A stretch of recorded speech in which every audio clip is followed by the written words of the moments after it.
और सर छोटराम के ड्राइवर ने जो है हॉर्न बजाया तो वो बैलगाड़ी अपना किसान मस्त जो है सड़क के बीच में चलता जा रहा, हॉर्न बजाए रुके नहीं। सिक्योरिटी वाला उतर के गाड़ी से दौड़ के किसान के पास गया, बैलगाड़ी रुकवाई। उन्होंने कहा भाई तुम बैलगाड़ी हटाते, हॉर्न नहीं सुनता? बोले सुनता है। बोले बैलगाड़ी हटाते क्यों नहीं? बोले थोड़ी देर में हटाने की सोचूंगा। तो उन्होंने कहा भाई हटाओ तुम। बोले कानून बना हुआ है, मैं सड़क पर, मेरी भी सड़क है और उस कार की भी सड़क है।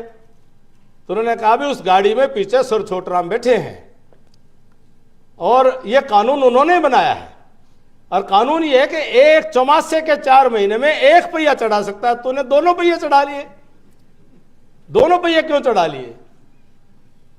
तो किसान कहता है जो गाड़ी में बैठा है कानून उसने बनाया है और उसने सोच के बनाया, उसको पता है कि एक पहिया का कानून वो बना लेगा, दूसरा पहिया हम अपने आप चढ़ा लेंगे, उसको अच्छी तरह पता है। ये परस्पर विश्वास था दोनों को। सर छोटराम को विश्वास था कि भाई अगर ऊपर सारी व्यवस्था एक पहिए की इजाजत देती है तो एक पहिए का कानून बना लूं, और उसको यह भी विश्वास था कि भाई मेरे लोग जो है दूसरा अपने आप चढ़ा लेंगे, और उनको भी विश्वास था कि भाई छोटराम जो है जहां पर जाएगा एक पहिया भी चढ़वा देगा तो छोटराम हमारा काम कर देगा। मैं दीनबंधु सर छोटराम जी के जीवन पर मुझे लगता है कि अगर 2-3 घंटे भी दोगे तो मैं लगातार निरंतर बोल सकता हूं।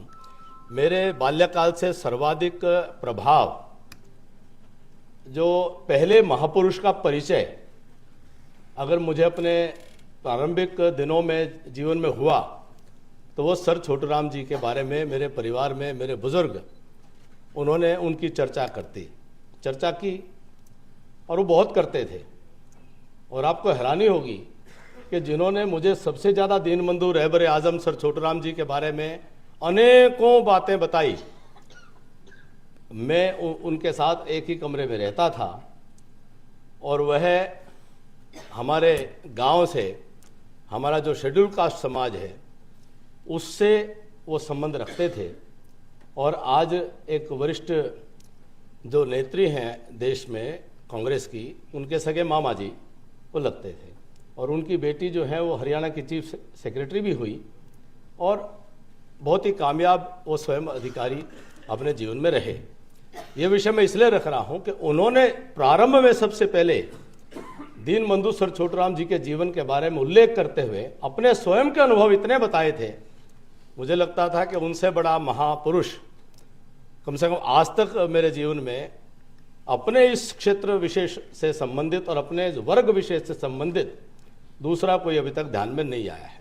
और मुझे सौभाग्य ये भी मिला कि दीनबंधु सर छोटराम जी की समाधि पर 2005 में पूर्व प्रधानमंत्री श्रीमान अटल बिहारी वाजपेयी जी को वहाँ ला करके और उनसे पुष्पांजलि करा करके और दीनबंधु प्रेरणा रैली हमने उन दिनों आयोजन की थी। हम विपक्ष में थे तो विपक्ष के नाते की थी, विपक्ष के नाते आवाज़ उठाने के लिए की थी, किसान के पक्ष में। तो अटल बिहारी वाजपेयी जी ने उस रैली को एड्रेस किया था, उसका नाम था दीनबंधु प्रेरणा रैली। और सरकार में जब सौभाग्य मिला तो एक वित्त मंत्री के नाते हरियाणा सरकार के बजट में पहली बार कोई दीनबंधु सर छोटराम के नाम से एक योजना शुरुआत करने का सौभाग्य मिला, जिसका नाम था दीनबंधु ग्राम विकास योजना। और जिस दिन मंत्रिमंडल में शपथ लेकर के पहली बार अपने कार्यालय में गया तो एक फोटो मैं अपने कार्यालय में लेकर के गया, जो मैंने महात्मा गांधी जी, डॉक्टर भीमराव अंबेडकर जी के साथ में दीनबंधु सर छोटराम जी की फोटो अपने कार्यालय में लगा करके उनसे प्रेरणा लेते हुए अपने कार्य की शुरुआत की। सर छोटराम का जो प्रारंभिक जीवन है, मुझे उन गाँव में, उन जगहों पर जाने का मौका मिला है। गढ़ी सांपला, खेड़ी आसरा, इन सब में उनका जो वास्ता रहा, उनका बचपन, उनकी शिक्षा, उसके बारे में अपने को जानकारी हुई। वह दिल्ली में भी क्रिश्चियन मिशनरी स्कूल में भी पढ़ने का उनको मौका मिला।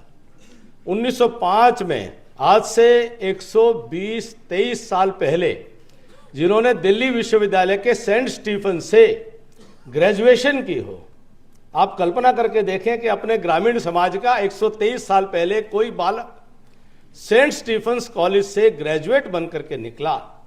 उसके बाद 2 साल उन्होंने एक हिंदुस्तान नाम के समाचार पत्र का संपादन का काम किया 1911 में उन्होंने आगरा से वकालत पूरी करके और उस बीच में एक नौकरी भी उन्होंने की थी एक राजा के यहाँ पर।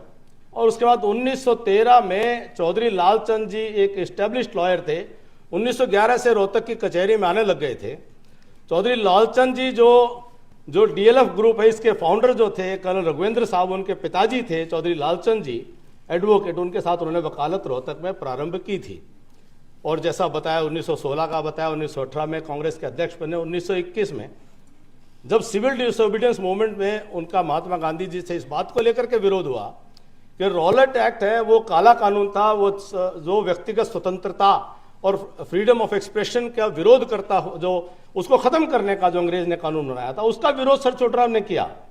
उसमें उस विरोध में वो शामिल हुए।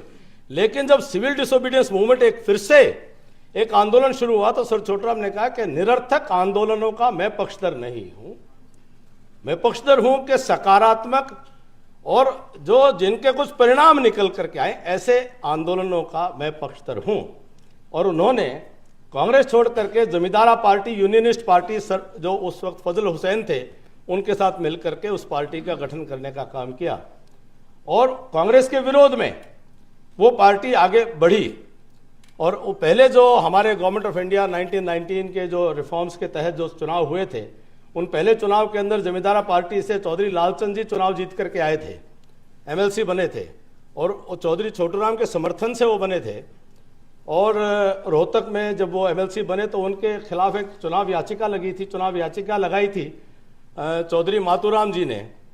तो वो कांग्रेस के लीडर थे और जमींदारा पार्टी के लीडर चौधरी लालचंद और चौधरी छोटूराम जी थे।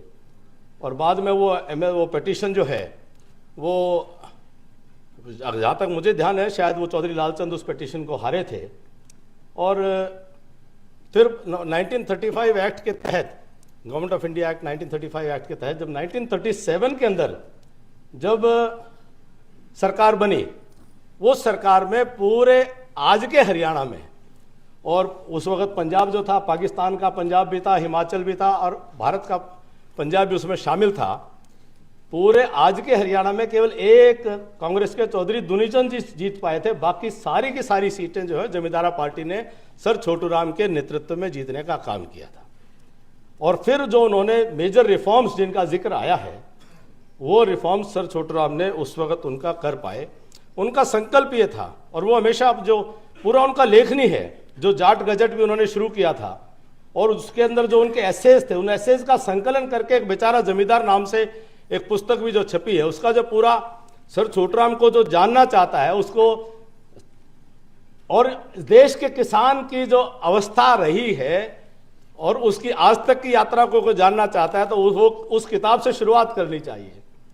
सर छोटूराम ने उस वक्त के किसान की हालत को समझा था, और केवल आर्थिक हालत नहीं थी, उसकी सामाजिक हालत, उसकी सांस्कृतिक हालत, उसकी जो कुल मिला के अस्तित्व जो था, वह आज के दिन तो कोई जो जमींदार जो किसान वर्ग है वो बच्चे समझ ही नहीं सकते हैं कि किस हालत के अंदर हमारे 100 साल पहले किसान और पूर्वज, वो हमारे किसानों के पूर्वज जो हैं वो जीते थे। मैं कहा करता हूं कि आज हमारे किसानों और जमींदारों के सिर के ऊपर जो पगड़ी है, और जिस जमीन के मालिक बन करके वो अपने आप को जमींदार कहते हैं, वो सिर पर पगड़ी और जमींदार कहलाने का हक जो बेजमीन, बेजुबान, मजबूर और मजदूर थे, उनको जमींदार, पगड़ी वाले जमींदार कहलाने का अधिकार अगर आज मिला है, उसका श्रेय किसी एक व्यक्ति को जाता है तो रहबर आजम दीन बंधु सर छोटूराम को श्रेय जाता है। एक व्याख्या का अस्पष्टता रही है, रहबर आजम तो मुसलमानों के थे और दीन बंधु हिंदुओं के थे, ये बिल्कुल बात है, मानने की बात नहीं है। रहबर आजम उर्दू में बोला जाता था, वही दीन बंधु जो है वो हिंदी में लिखा गया या बोला गया। रहबर आजम, रहबर मतलब लीडर, और आजम मतलब के जो पराक्रमी और बहादुर हो। तो जो जिस जुबान में जितना जिसको समझ पाए, तो उन्होंने उनको रहबर आजम कहा। और जब उन्होंने मजदूरों के लिए जो पहला कानून बनाया, मजदूरों की, दलित मजदूरों की सुरक्षा के लिए, कि 14 साल से पहले का बालक जो है वो मजदूरी नहीं करेगा, उसमें शॉप एंड एस्टेब्लिशमेंट एक्ट बनाया, वेट एंड मेजर्स एक्ट बनाया, और उनकी साप्ताहिक छुट्टियां की व्यवस्था होगी, किसी का शोषण नहीं होगा, किसी की बीमारी की वजह से तनख्वाह नहीं काटी जाएगी। पहला कानून उन्होंने दलित और मजदूर के शोषण को रोकने के लिए बनाया, तो इसलिए उनको दीन बंधु का नाम भी इसलिए उनको मिला। और सर छोटूराम का जो नाइटहुड है वो भी जो उस बारे में कि जब भारत के जो विश्व युद्ध के दौरान 22,500 नौजवान केवल आज के हरियाणा के जब उन्होंने फौज में भर्ती कराए, और फौज में भर्ती कराते हुए कई लोग उनका विरोध करते हैं कि तो अंग्रेज के साथ फौज में भर्ती करा रहे थे, लेकिन सर छोटूराम का लक्ष्य बड़ा स्पष्ट था। वो कहते थे कि इस देश के किसान के 2 बेटे 2 बैलों की तरह होने चाहिए, और ऑल्टरनेटिव एम्प्लॉयमेंट का सोर्स जब तक कृषि के साथ नहीं जुड़ेगा किसान कभी भी वह खुशहाल नहीं हो सकता। उन्होंने कहा था कि एक किसान के 2 बेटे 2 बैल की तरह, एक बेटा किसान दूसरा बेटा जवान, और वो मिलकर के आगे जो है किस कृषक अर्थव्यवस्था को आगे बढ़ाएं। तो वह एक ऑल्टरनेटिव एम्प्लॉयमेंट। तो आज के संदर्भ में भी अगर हम विकसित भारत के संदर्भ में सर छोटूराम के जीवन का एक अगर संदेश लेने के लिए अगर हम तैयार हैं, तो मुझे लगता है सबसे महत्वपूर्ण संदेश ये है कि जो कृषि व्यवस्था पर आधारित लोग हैं वह अर्थव्यवस्था कोई एक दिन या एक बटन दबा करके वो समृद्ध हो जाने की स्थिति नहीं बन रही। इसलिए ऑल्टरनेटिव एम्प्लॉयमेंट जो है वो नेसेसरी है, नेसेसिटी है, जिसको 100 साल पहले सर छोटूराम ने हमको संदेश दे दिया था कि हमको ऑल्टरनेटिव एम्प्लॉयमेंट अपॉर्चुनिटीज पे जाना ही पड़ेगा, alternative economic revenue generation opportunities को क्रिएट करना ही पड़ेगा।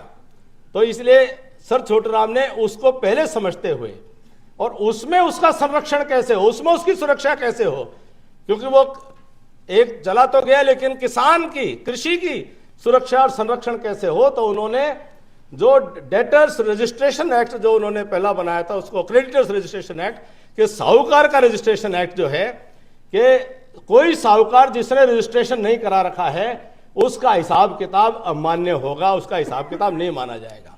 डेटर्स रिलीफ एक्ट जो उन्होंने बनाया कि जिसने 1901 से लेकर के और 37 साल तक जो कोई हिसाब किताब बही खाते लिखे बैठे हैं और मूल का 2 गुना तक वापिस हो चुका है, उसके बाद किसी को भी और अधिक रिकवरी करने का अधिकार नहीं होगा, और वो बही खाते वहीं पर वो जीरो कर दिए जाते हैं, शून्य कर दिए जाते हैं। और डेटर्स रिलीफ एंड रिकंसिलिएशन में भी ये आया कि एक कमेटी बनाई गई 3 लोगों की कि भाई किसी भी किसान को जो अगर किसी साहूकार से लेन देन के ऊपर कोई विवाद है तो 3 लोगों की कमेटी उसको तय करेगी। और जहां तक मुझे ध्यान है एक और उन्होंने कानून का एक पक्ष लिखा था, वो दाम दुपट्टा नियम उसको कहा जाता है। ये जब किसान की को कुड़की हो जाती थी तो किसान की कुड़की के अंदर जो उसके मूल जीवन के अधिकार थे, जैसा बताया गया कि आटा भी गिरवी था, रहन रखा हुआ था, लेकिन जो उसमें यह तय किया गया कि दाम दुपट्टा जो उसका घर का जो उसका बैल है, उसके जो दुधारू गाय है, उसका जो भेड़ बकरी गाय भैंस कोई भी है, उसका रोजमर्रा का जो जीवन का अधिकार है उसको कुड़क नहीं किया जा सकता है वो किसी भी परिस्थिति में। वह कानून भी सर छोटूराम ने उस वक्त बनाने का काम किया। कल्पना करिए कि अंग्रेज के शासन काल में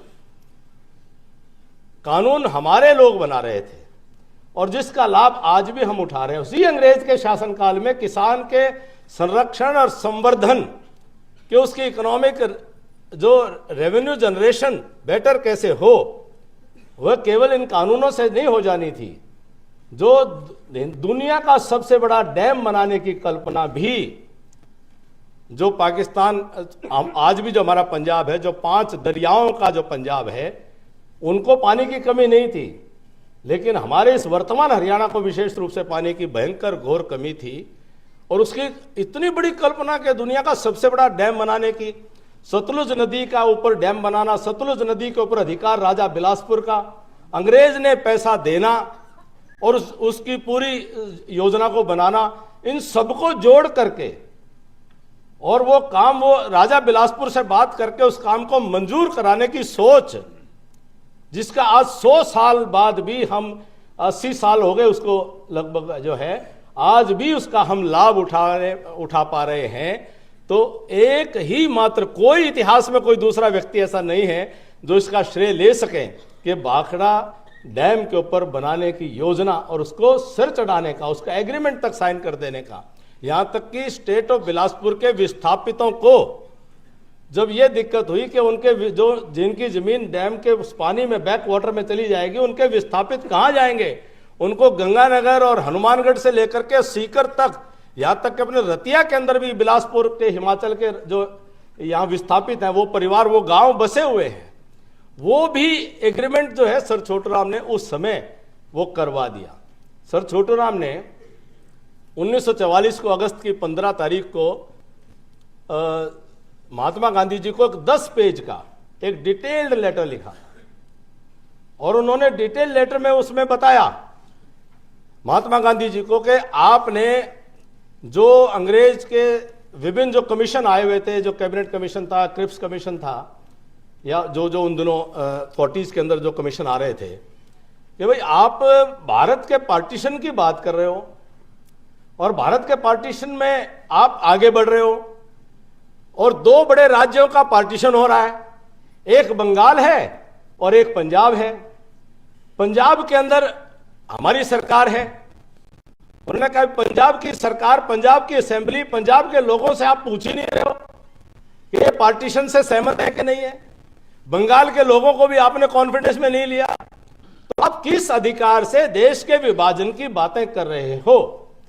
मोहम्मद अली जिन्ना केवल एक दिन के लिए वह पंजाब के अंदर एंटर किए थे और मुझे लगता है सर फजल हुसैन के बाद उस वक्त सिकंदर हयात खान और फिर बाद में खिजर तिवाना, इनके साथ में उस वक्त जो है शायद खिजर साहब या सिकंदर साहब थे। सर छोटूराम ने कहा कि 24 घंटे के अंदर ये वापस चले जाने चाहिए मोहम्मद अली जिन्ना, नहीं तो मैं सरकार ही अपनी भंग करने को तैयार बैठे थे। वो मोहम्मद अली जिन्ना को छोड़ के जाना पड़ा और ये इतिहास इस बात का साक्षी है कि कॉन्स्टिट्यूंट असेंबली बाद में बनी, उन बातों में खैर में वो सर छोटूराम से थोड़ा ऑफ ट्रैक हो जाएगा, लेकिन इतना ही कहते हुए कि मोहम्मद अली जिन्ना सर छोटूराम के निधन के बाद पंजाब से कॉन्स्टिट्यूंट असेंबली का जब इलेक्शन उन्होंने लड़ा तो वो उन्होंने माइनॉरिटी के जो माइनॉरिटी की सीट थी उससे लड़ा और उस वक्त भी सबसे ज्यादा वोट जनरल के सीट पर चुनाव लड़ करके वो चौधरी सूरजमल के आए थे। मोहम्मद अली जिन्ना के वोट सबसे कम आए थे, लेकिन माइनॉरिटी होने के कारण वो कॉन्स्टिट्यूंट असेंबली के मेंबर चुन न पाए थे। परंतु मैं वापस दीनबंधु सर छोटूराम के विषय पर आते हुए कि सर छोटूराम ने जो मार्केट कमेटीज का जो एक्ट बनाया था कि किसान की जो फसल है उसके ऊपर 100 रुपए में से 1 रुपए में से 60 पैसे किसान को मिलते थे, तो उसमें 40 पैसे जो थे मार्केट की आड़ती की फीस थी, कोई तुलाई थी, कोई रुलाई और कई तरह के शब्द होते थे, और ढुलाई, और उसमें 40 पैसे जाते थे। उन्होंने मार्केट कमेटी एक्ट बना करके मंडियों का स्थापना की थी, मार्केट कमेटी के आड़त की फीस को रेगुलेट किया था, अदर एक्सपेंसेस को रेगुलेट किया था। आज और पूरी दुनिया में आधुनिक देशों में भी इस प्रकार के मार्केट रिफॉर्म्स तब तक नहीं हुए थे। बाकी की दुनिया ने भी वो मार्केट रिफॉर्म्स को बाद में अडॉप्ट किया है। मतलब कितना वो विजनरी फ्यूचर थिंकिंग की, प्रोग्रेसिव थिंकिंग उनकी थी। वेट्स एंड मेजर का उसी वक्त आया था कि भाई ये तोल में गड़बड़ जो थी, जो उनका जो बचपन का भी जो अनुभव था कि वो जो ताकड़ी में जो तोल बनता था, जो बाट थे, उस बाट का वजन जो है पत्थर से लगा करके भाई ये लाल पत्थर 1 किलो का, ये आधा किलो का, ये पाइया का, ऐसे तोल था। वेट्स एंड मेजर का स्टैंडर्डाइजेशन भी भारत में अंग्रेजों के इतने लंबे शासनकाल के बाद, लोग कह देते हैं कि अंग्रेजों ने मैट्रिक सिस्टम दे दिया, अंग्रेजों ने बनाया, लेकिन उसका वेट एंड मेजर एक्ट भी जो है वो हिंदुस्तान में सर छोटूराम ने इंट्रोड्यूस किया था कि उसका standardisation of weights and measures, उसका गवर्नमेंट बैक्ड रिफॉर्म होना चाहिए। तो ये जो ऐसे परिवर्तन थे, उनकी सोच क्या थी? वो जानते थे कि ये किसान है, ये बेजुबान हो गया है, ये मजबूर हो गया है, ये कमजोर हो गया है। वो किसानों को चेतना पैदा करना चाहते थे। अपने जो लेखों के अंदर लिखा करते थे, बहुत जबरदस्त भाषा उनके लेखों के अंदर अगर आप पढ़ेंगे तो कहते थे, ये भोले किसान 2 बातें ले जान, बोलना ले सीख और दुश्मन को पहचान। और वो कहते थे, कभी कभी तो यहां तक लिखा उन्होंने कि किसान तू चुप मत बैठ, तेरा मौन तेरा सबसे बड़ा दुश्मन है। तू चीख, तू चिल्ला, तू खड़ा हो, तू लड़, तू संघर्ष कर, मौन तुझे कुछ नहीं दिलाएगा, तेरा शांत रहना तुझे कुछ नहीं दिलाएगा। लेकिन साथ में कहते थे, बोलना ले सीख। तो बोलना कैसे है?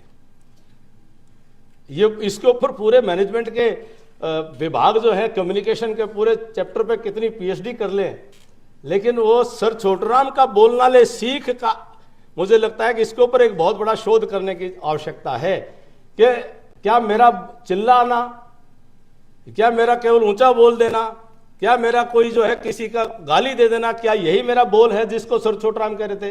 वो बताना चाहते थे कि कब बोलना, कहां बोलना, कैसे बोलना, किसको बोलना, किस तरह से बोलना, क्या बोलना। वो आज तक हम सीखते सीखते उनके पूरे राजनीतिक जीवन में इतने क्रांतिकारी काम करने में कहीं पर भी आप देखेंगे कि उस प्रकार का जो आंदोलन जिसको कहा जाता है कि क्रांति के आंदोलन की भूमिका नहीं, लेकिन उनके शब्दों का आंदोलन बहुत बड़ा था, उनके कर्तृत्व का आंदोलन बहुत बड़ा था। वो कहते थे तुम व्यवस्था में चल, व्यवस्था में मिल, व्यवस्था में मिलकर जहां बोलना चाहिए वहां खड़ा होकर के बोल। इस व्यवस्था के अंदर जहां पंचायतें हैं, जहां सदन है, जहां विधानसभाएं हैं, जहां संसद है, वहां खड़ा हो, वहां जाकर के बोल, बोलने के तरीके से बोल। अगर बोलने के तरीके से नहीं बोलेगा तो काम नहीं होंगे। एक उदाहरण देता हूं, एक लाहौर के अंदर जो हाई कोर्ट के चीफ जस्टिस थे सर शादीलाल, सर शादीलाल की अदालत के अंदर एक किसान जो है वो बड़ा मजबूर था, उसने जाकर के आज मेरी ये सारी चीजें कुर्की हो गई, मेरे पास कुछ नहीं बच रहा है। सर शादीलाल ने उस हाई कोर्ट के चीफ जस्टिस ने उसको याचक जो थे उनको कहा, याचिकाकर्ता को, कि भाई मैं तुम्हारा दर्द को समझता हूं, तुम्हारे दर्द का समाधान करना चाहता हूं, परंतु मेरे पास कोई कानून नहीं है जिस कानून के तहत मैं समाधान कर सकूं। एक सुझाव दे देता हूं, अदालत में कहा, एक सुझाव दे देता हूं, एक आदमी उसका नाम छोटूराम, उसके पास चला जा, वो तेरे बात को समझ जाएगा, कानून बना देगा, कानून बनवा के मेरे पास आ जाना और फैसला मैं तेरे हक में दे दूंगा। और ऐसा ही हुआ, सर छोटूराम के पास वो गए और कानून बनवा के आए और फैसला उनके हक में हुआ। तो लड़ना झगड़ना और संघर्ष करना और कानून बनाने की जगह में पहुंच करके कानून बनाना, इन दोनों में बड़ा मौलिक अंतर है कि हम जो है कभी कभी अनार्किस्ट हो जाते हैं। हमारे स्वभाव में वो ऊर्जा और उग्रता है कि जिसका उपयोग जो है हमारे ही दुश्मन हमारा उपयोग कर लेते हैं और हमें ही अलग और थलग कर देते हैं, हमें ही जो है कटघरे में खड़ा कर देते हैं, हमें ही दोषी बना देते हैं। हमारे ही दुश्मन हमारी ही ऊर्जा का हमारे ही विरोध में उपयोग कर लेते हैं। इसलिए सर छोटूराम ने कहा दुश्मन को पहचान और बोलना ले सीख। दो बातें कही, अपनी ऊर्जा को ठीक जगह लेकर के जाना, अपनी ऊर्जा को ठीक जगह जाकर के लगाना और किसान और मजदूर के हित में खड़ा करना।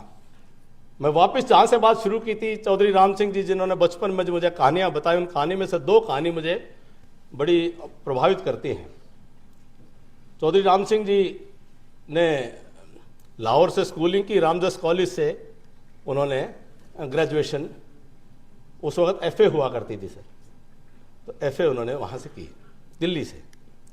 तो सर छोटूराम जी एक वो जाट जो अपना एक वो सालाना 3 दिन का एक जाट महासम्मेलन किया करते थे दिल्ली यूनिवर्सिटी के अंदर। तो वो पत्र लिख करके सबकी ड्यूटियां लगा देते थे। 1933 के आसपास की बात है, 33-34 के आसपास की कहीं ना कहीं बात है ये। तो उन्होंने चिट्ठी लिख दी कि रामदास कॉलेज में 3 दिन का अधिवेशन होगा और उस वक्त जाट महासम्मेलन के अंदर सभी जातियां आया करती थी। जाट जो है वो एक वर्ग था, वो एक जाति से सीधा सीधा उसका संबंध उन्होंने कभी नहीं रखा। जो भी कृषक और कृषि व्यवस्था से जुड़े हुए समाज, उसको उन्होंने उस अधिवेशन, उस सम्मेलन के साथ जोड़ा था। तो उन्होंने ड्यूटी लिख दी कि भाई ये स्टेज देखेंगे, ये माइक देखेंगे, ये टेंट देखेंगे, ये कुर्सी देखेंगे, ये सोने की व्यवस्था देखेंगे, ये वाहन की व्यवस्था देखेंगे, ये भोजन की व्यवस्था देखेंगे। तो चौधरी राम सिंह जी को उन्होंने चौधरी राम सिंह और आगे उनकी जाति लिख करके पत्र लिखा कि भाई ये जो है ये भोजन व्यवस्था देखेंगे। और वो अधिवेशन पहले दिन आया, उद्घाटन सत्र हुआ, सर छोटूराम ने बड़ा सुंदर भाषण दिया और वो भाषण के बाद वो मेस में पहुंचे, कॉलेज की मेस में। तो चौधरी राम सिंह जी जो उनके भोजन के बाद उन्होंने मुझे बताया कि भाई मैं खीर की कटोरी लेके सर छोटूराम के पास गया और जाके कहा कि चौधरी साहब खीर तो खाओ, पर आपने मेरे साथ बड़ा जुल्म किया। ने कहा भी राम सिंह तुम्हारे साथ क्या जुल्म हुआ कि जी आपने जो है सबकी ड्यूटी तो लगा दी ऐसी जगह पे कि आपका भाषण सुन सके, मेरी ड्यूटी लगा दी खाना बनाने पे और व्यवस्था करने पे, मैं आपका भाषण नहीं सुन पाया। तो सर छोटराम ने मजाक में कहा था कि राम सिंह, मुझे पता था कि भाई ये मैं बड़ा सोच समझ के ड्यूटी लगाता हूँ, ये जाट अधिवेशन हो रहा है, बोले कम ये जाट जब अधिवेशन में लड़ेंगे तो कम से कम इन्हें अपना खाना तो ठीक खवा देगा। तो हर व्यक्ति को उसकी योग्यता को, उसकी आवश्यकताओं को, उसकी जो कॉन्ट्रीब्यूशंस हैं उसको वो समझ सकते थे। फिर चौधरी राम सिंह जी ने एक वाकया बताया कि वो तीसरी अटेम्प्ट में, फाइनल ईयर में तीसरी बार फेल हो गए। भाई उनके पिताजी जो थे वो भी एससी वर्ग से थे, तो स्वाभाविक है वो डिस्ट्रिक्ट बोर्ड हिसार के मेंबर थे 1929 में। उनका नाम था चौधरी हीरा सिंह, राम सिंह जी के पिताजी का नाम। तो राम सिंह जी जब फेल हो गए तो बोले भाई और नहीं पढ़ा जाएगा मेरे से। तो हमारी दादी थी, उन्होंने एक पत्र लिख करके, और सर छोटराम में शिमला में उस वक़्त उनकी कोठी में वहाँ रहना होता था, क्योंकि कैपिटल जो थी वो समर कैपिटल शिमला थी पंजाब की। तो सर छोटराम के पास वो पत्र लेकर के गए, पत्र लेकर के, और वहाँ और घी का पुराना परंपरा थी कि घी का भाई ले गए, घर से भेज दिया जो था। तो बाहर बरामदे में बैठे सर छोटराम आए, सर छोटराम ने कहा राम सिंह कैसे फिर फेल हो गया? वो समझ गए, तो उन्होंने कहा जी हो गया। तो बोले फिर पढ़, कोई बात नहीं, बहुत बड़ा अफसर बनेगा। तो पाँव पकड़ लिए, बोला जी मेरे से और नहीं पढ़ा जाएगा, मुझे तो कुछ भी लगा दो। वो ज़माना था, उन्होंने उसको लाहौर का मलेरिया ऑफिसर उस वक्त नियुक्त किया था।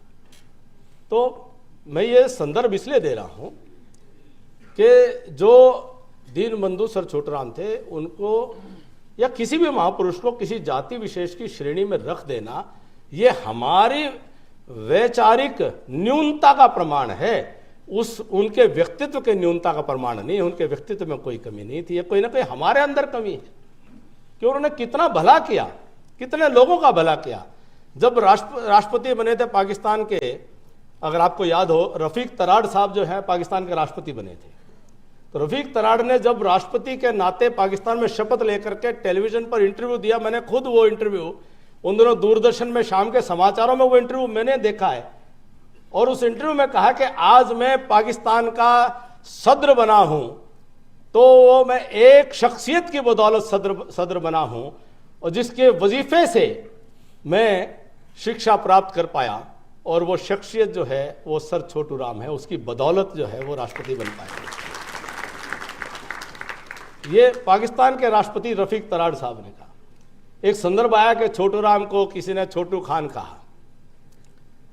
छोटूराम को छोटू खान जो है वो मुसलमानों को प्रिय थे इसलिए छोटू खान नहीं कहा था। छोटू खान उस वक्त की राजनीति के कारण से, क्योंकि जब उन्होंने जो पॉलिटिकल स्पेस था, तो पॉलिटिकल स्पेस में उन्होंने यूनियनिस्ट पार्टी, जमींदार पार्टी का जब गठन किया, जो किसान की तमाम जो जातियां कहो या किसान और कृषि व्यवस्था से जुड़े लोग, उनको जोड़ करके एक संगठन खड़ा किया, तो तत्कालीन कांग्रेस के नेतृत्व ने उनको पॉलिटिकल आइसोलेशन करने के लिए उनका नाम जो है उनको छोटू खान कहना शुरू कर दिया।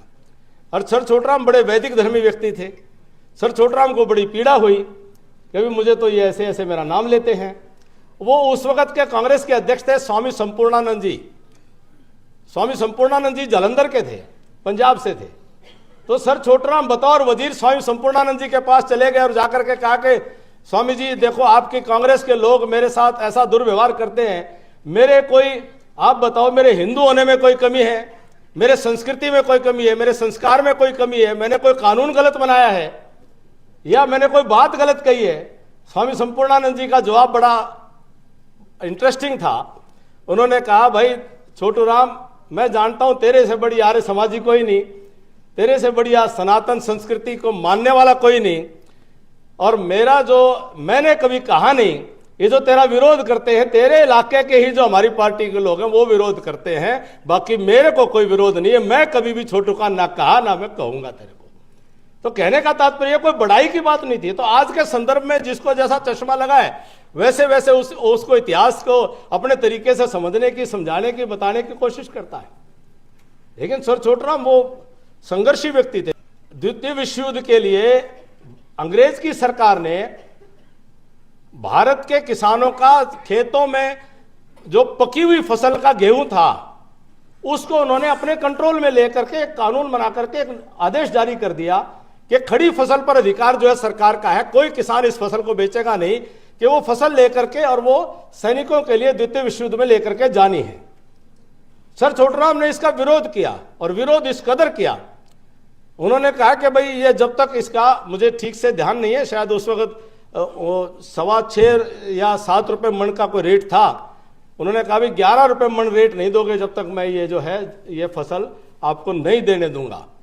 तो गवर्नर जनरल ने उनको बुलाया कि भाई आप ये इस तरह का विरोध मत करो, ये द्वितीय विश्व युद्ध में जरूरत है। तो उन्होंने कहा भी जरूरत आपकी भी है और जरूरत हमारे किसानों की भी है। उस वक्त सर छोटूराम ने कहा था, जिस खेत से दहकान को मयस्सर न हो रोटी, जिस खेत से दहकान को, किसान को दहकान कहते हैं अरबी में, जिस खेत से दहकान को मयस्सर न हो रोटी, उस खेत के गोशाए गंदम को जला दो। उन्होंने कहा अगर कीमत नहीं दोगे मैं अपने किसानों को कह दूंगा खड़ी फसलों में आग लगा देंगे, लेने तुम्हें भी नहीं दूंगा। 11 रुपए मन की स्वीकृति हुई। तो ये सर छोटूराम का कैरेक्टर था। वो वक्त पर जानते थे कि किस वक्त उनको कब किस प्रकार से, जिस अपना जो उनकी शक्ति थी, अपनी क्षमताएं थी, उनको पहचानते थे और उनका सही उपयोग करते थे। वो जो सामर्थ्य था, जो क्षमताएं थी, वो उनको विधायिका में पहुंचने के कारण मिली थी। एक बार सर छोटूराम जो है एक कार से, सरकारी कार से जा रहे थे, एक गांव के रास्ते में पगडंडी थी, मतलब पगडंडी तो क्या सड़क थी। तो सड़क उस वक्त जो सड़कें थी आमतौर पर कच्ची थी, कुछ कुछ जो खड़ंजा लगाते थे, ईंटों की सड़क बनाते थे। ईंट वाली सड़क थी, चौमासे का महीना था, कुछ बारिश हो रही थी, तो एक बैलगाड़ी जो है वो आगे आगे जा रही थी और बैलगाड़ी जो है वो सड़क के बीचों बीच जा रही थी। और सर छोटूराम के ड्राइवर ने जो है हॉर्न बजाया, तो वो बैलगाड़ी, अपना किसान मस्त जो है सड़क के बीच में चलता जा रहा, हॉर्न बजाए, रुके नहीं। सिक्योरिटी वाला उतर के गाड़ी से दौड़ के किसान के पास गया, बैलगाड़ी रुकवाई। उन्होंने कहा भाई तुम बैलगाड़ी हटाते, हॉर्न नहीं सुनता? बोले सुनता है। बोले बैलगाड़ी हटाते क्यों नहीं? बोले थोड़ी देर में हटाने की सोचूंगा। तो उन्होंने कहा भाई हटाओ तुम। बोले कानून बना हुआ है, मैं सड़क पर, मेरी भी सड़क है और उस कार की भी सड़क है। तो उन्होंने कहा भी उस गाड़ी में पीछे सर छोटूराम बैठे हैं और यह कानून उन्होंने बनाया है, और कानून ये है कि एक चौमासे के 4 महीने में एक पहिया चढ़ा सकता है। तूने दोनों पहिए चढ़ा लिए, दोनों पहिए क्यों चढ़ा लिए? तो किसान कहता है जो गाड़ी में बैठा है, कानून उसने बनाया है और उसने सोच के बनाया है, उसको पता है कि एक पहिया का कानून वो बना लेगा, दूसरा पहिया हम अपने आप चढ़ा लेंगे, उसको अच्छी तरह पता है। ये परस्पर विश्वास था दोनों को।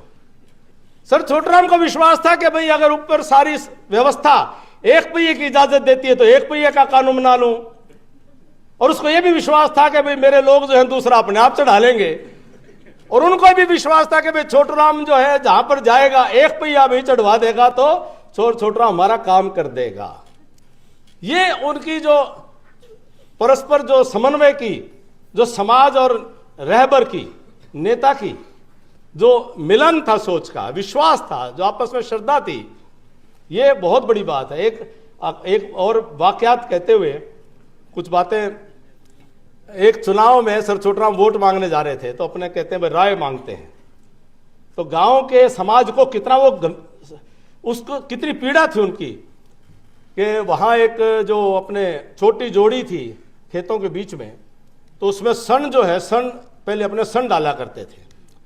सन डालते थे तो एक परिवार जो था वो पहले सन डुबोया हुआ था, वो अपना निकाल रहा था, और दूसरे किनारे दूसरा परिवार अपना सन डाल रहा था। सर छोटूराम गए वहां, उन्होंने कहा भाई कैसे आए? अभी मैं राय मांगने आया हूं।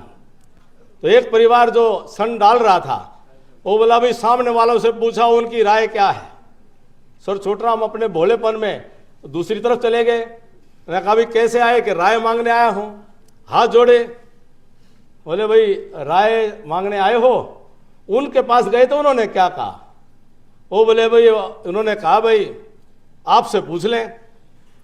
बोले भाई चलो तुम हाथ जोड़ रहे हो तो हमारी राय तुम्हारी पक्की। तो उनकी राय पक्की होगी तो दूसरी तरफ गए जोड़ी के, उनसे पूछा भाई अब राय दो। वो बोले जो उन्होंने क्या कहा? बोले जो उन्होंने तो पक्की कर दी फिर बोले हमारी ना पक्की है।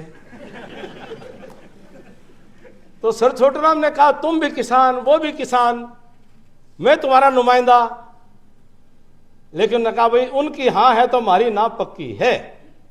तो सर छोटूराम रात को गांव में रुके, सुबह गांव चौपाल में इकट्ठा किया और चौपाल में जोली करके खड़े हुए कि बोले किसान, जब तुम उस जोड़ी पर एक हो सकते हो और जोड़ी साझी हो सकती है तो तुम मुझे अपनी जोड़ी ही मान लो, कम से कम मैं जोड़ी में तो मुझे साझा कर लो, मेरे में तो साझा कर लो।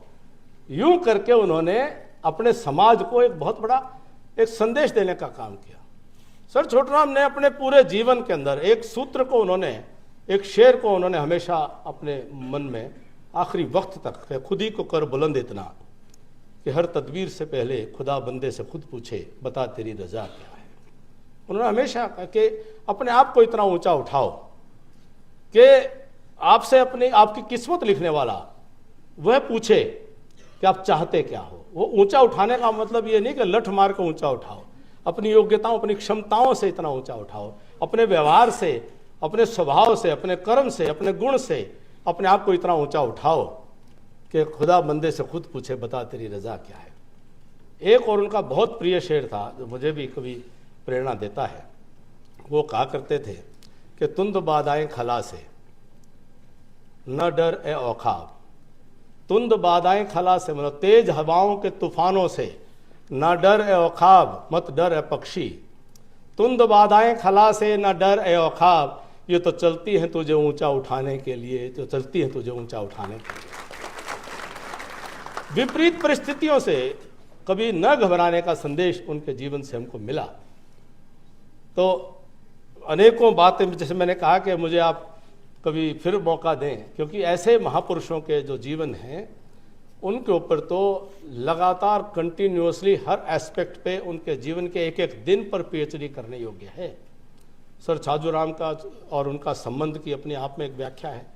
हिसार से उनका जो संबंध बहुत गहरा रहा।